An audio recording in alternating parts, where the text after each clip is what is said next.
Zdravíčko dámy a pánové, já jsem Matej. V dnešním videu se zahrajeme challenge, kterou jste mohli už poznat z názvu videa, a bude o to, že za každý kill, co dám, tak si budu muset snížit FPSka.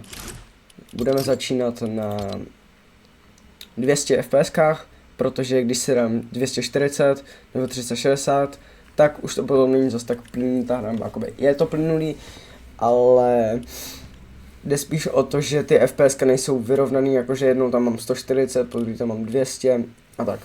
Já tady budu dál kecávat, hoďte tady odběr, like, zvoneček, no a my jdeme na videjko. OK, takže máme teda tady Unlimited. Jo. Vidíte, jak jsem říkal, tak to kolísá. Jsem na druhém účtě.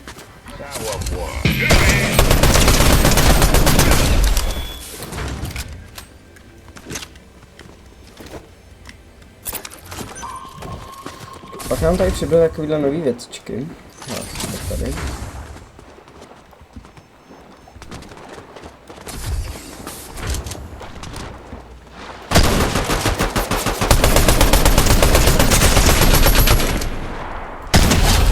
Okay. První kill, měníme FPSka na 360. Okay.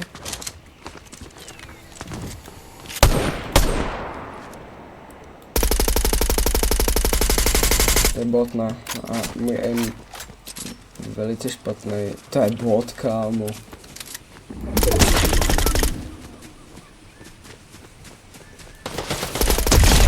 Nice.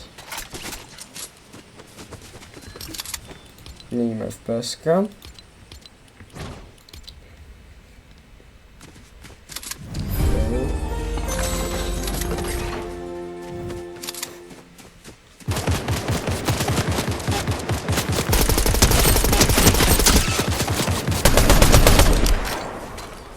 Zase FPSka.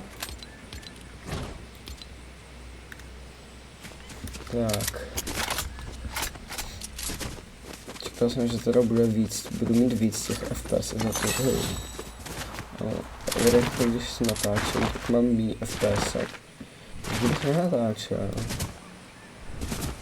Napište mi třeba dolů do komentářů nějaký challenge, který bych měl třeba.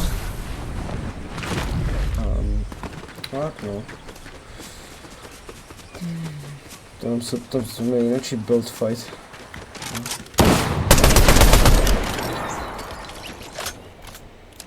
No. Tak. 80 FPS.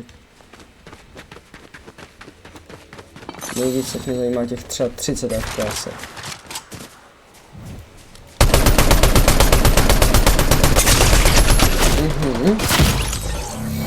OK, tak měl snipu. OK. No nic, no, dáme pánové, já si myslím, že to by bylo pro dnešní videjko všem. Doufám, že se vám videjko líbilo. Pokud jo, tak tady zanechte odběr, like, zvoneček, můžete se kouknout na moje další videjka. Díky za to, že jste to dokoukali až sem.